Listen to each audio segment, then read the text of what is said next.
Je vous invite à passer à table. Lunch is ready.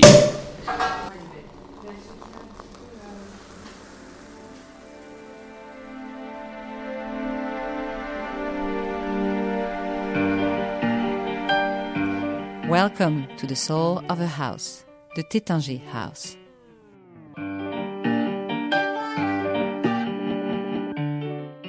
Bubbles, moments of poetry, moments of history, a family spirit.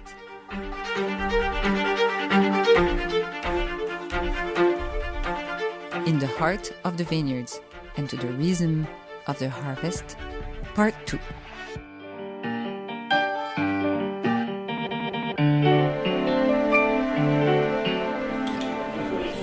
Bon appétit. Enjoy your meal. Thank you. Every cuisine has its own traditions, and so you're very lucky today. You're in Pieri, and Pieri's signature dish is veal head. La tête de veau. Donc vous allez pouvoir déguster ça. C'est un peu particulier comme You're going to be able to enjoy this. It's a bit of an unusual dish, it's true. And with the veal head, as it is a bit light, we have French fries with it, of course. The fries are homemade. They peel the potatoes by hand. Everything is done really the old-fashioned way, you could say. This is what makes Pieri cuisine particularly famous.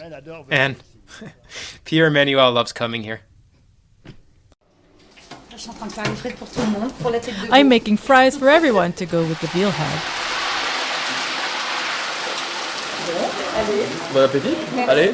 Vous faites un espèce de cochelet avec le pâté à la maison. Dive in. Enjoy your meal. Thank you. You're having a kind of cochelet, a harvest celebration with the house stew? Yes, the celebration of the end of the grape picking.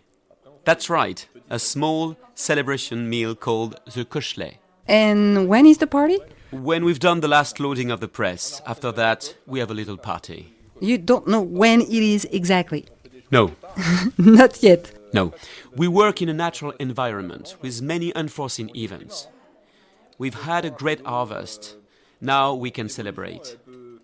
We make decisions at the outset, but not everything is set. Whatever happens during the grape picking, with regard to the climate, hot or cold, a little wet, how things develop, it might very well be, let's say, potentially heading towards high quality. And then at some point, it can all get shaky. And that's complicated. Grapes are very fragile. We'll pick when they're really ripe. So for 10, 12, 15 days, we are at the mercy of the weather. So it's still fragile. Then once the grapes are fully ripe, and it's very hot, like these things can happen, but it can all turn out to be good or not so good. Donc, tous nos vignerons font le lien. All of our wine growers see the connection between the work they do during the year and the quality of the wines produced from their terroir. And this, I think we've been doing this for about 10 years. It's rare, and that's a good thing. David, vous voyez les frites? David, some more fries?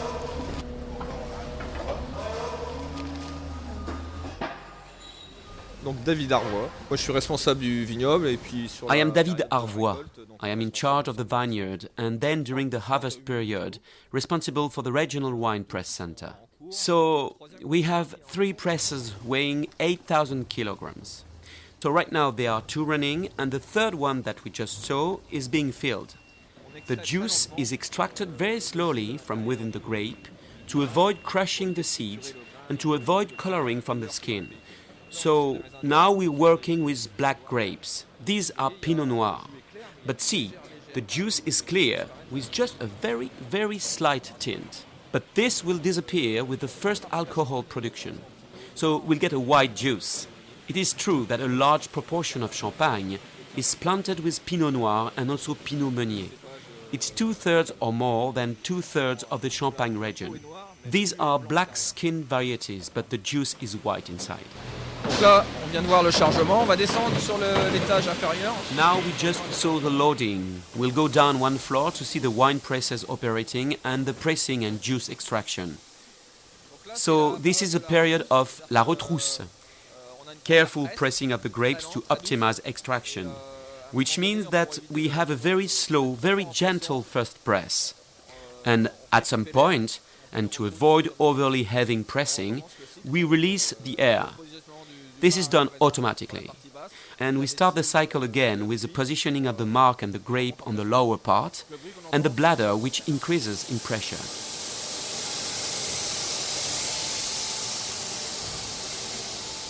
The noise we can hear is the air that is being released.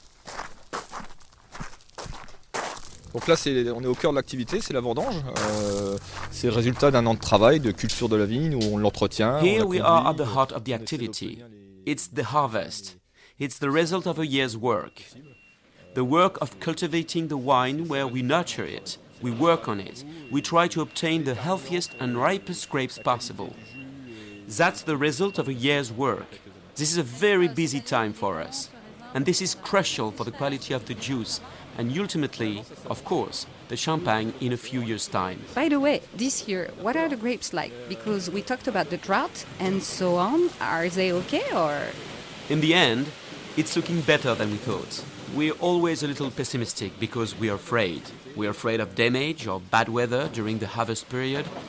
But now, despite the drought, we have a very fine ripeness and we do have a satisfactory yield. It's not enormous, but at least we have the satisfaction of quality.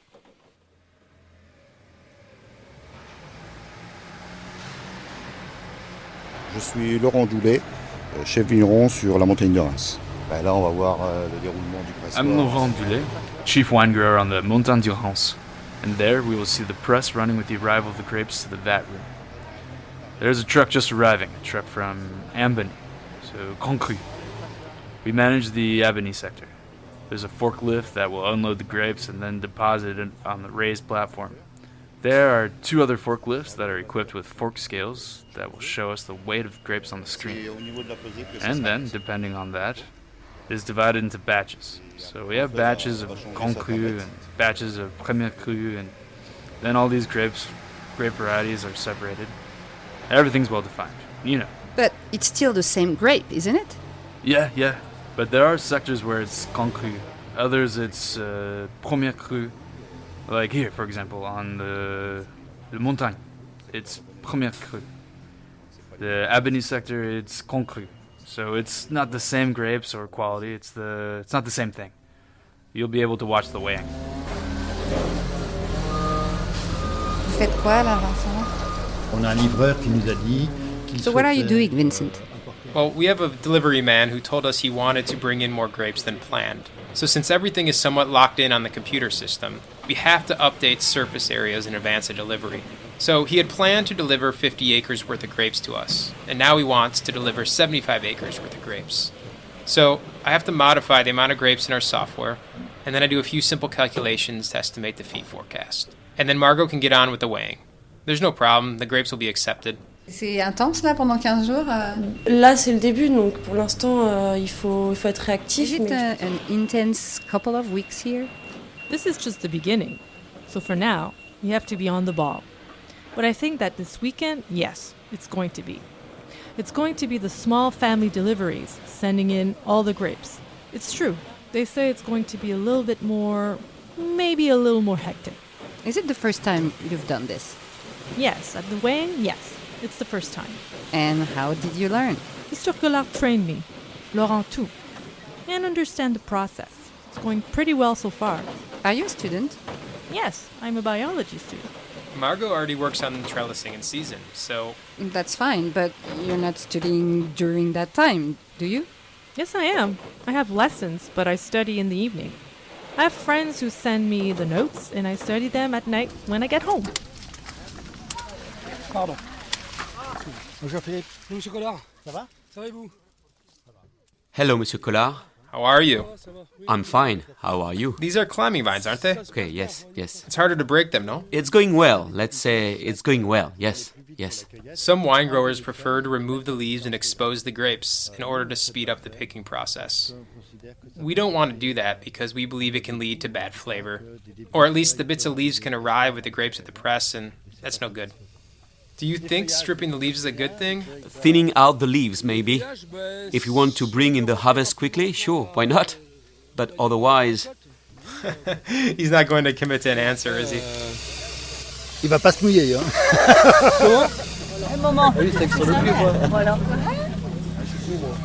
Bonjour. Qu'est-ce que vous faites? On coupe les vignes, comme ça après on met dans les paniers, après What are you doing? We cut vines, then we put them in baskets. Afterwards, the porters carry the small baskets. Everyone has their own job. That's right. Why do you do this? For the money, that's all. But you still enjoy it? Yes, otherwise I wouldn't have done it. And do you do it often, or was it the first time? Last year I did. What do you call it? The press? Yes, I worked with the press. You can choose what you want to do, or... Yes, we say and then they choose. And is it hard work on the press? It's much more... what's the word? sportif. Physical? Physical. Les grappins pour se laver les mains, c'est quelque chose de parfait. Vous pressurez comme ça, vous les... Il n'y a pas de sucre là-dedans. You see over there? There's a green bunch that's not ripe. It's actually used for washing your hands. It's quite perfect. You see, you press like that. There's no sugar in there. It isn't sticky. You throw this away, and this, it makes your hands soft. It's amazing. Let me try. Oh, yes. It's like water. À Reims, il y a un institut d'œnologie. À une époque, on avait des productions qui étaient un petit peu importantes. Et on avait été contactés. In Reims, there is an institute of oenology. At one time, we were producing slightly more, and we were contacted by this institute. They wanted to buy from us these bunches that we were cutting, which were green, which were not part of the harvest, and use them to produce cosmetic products. Comment on décide qu'il faut commencer les vendanges? Alors, il y a ce qu'on appelle le banc des vendanges. Donc il y a une grande réunion, on fait le point de la campagne. How do you decide when to start harvesting? Well, there's what's known as the grape harvest bonds.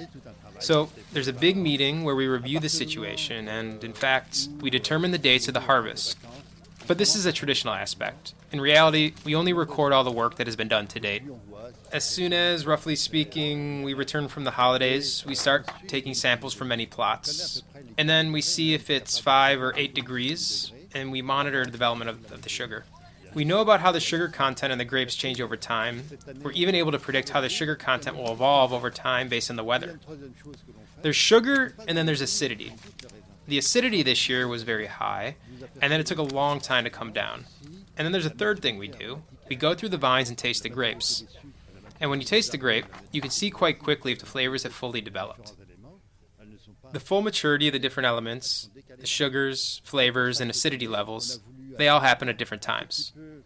That's why this year we wanted to delay the start of the harvest a bit.